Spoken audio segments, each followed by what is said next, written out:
Ce chantier, il a la particularité d'être déjà en plein dans la jungle et on devait bloquer l'eau d'un bassin de captage, mais pas à 100%.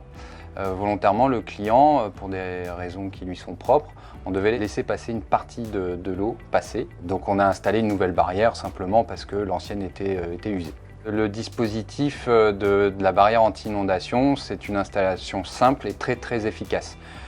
Donc pour ce chantier-là, volontairement, on a dû laisser passer un filet d'eau, mais si on l'avait fait comme il devait être fait, l'eau ne serait pas passée. Pour poser la barrière anti-inondation, c'est très simple, hein, il suffit de fixer les coulisses au mur, en applique ou encastré.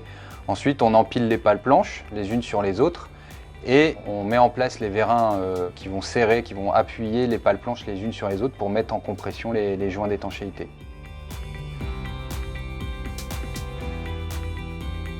Sur ce chantier, on a été contacté pour remplacer une barrière qui avait fait son temps et de la remplacer par une nouvelle génération. Et donc là, pour le coup, notre expertise a été importante dans le choix du produit et des matériaux, parce que là, on est sur des barrières qui sont 100% en aluminium. Et dans ce cadre d'eau, d'humidité et de végétation, l'aluminium, c'est ce qui va durer le plus longtemps. Les coulisses, elles sont assez imposantes.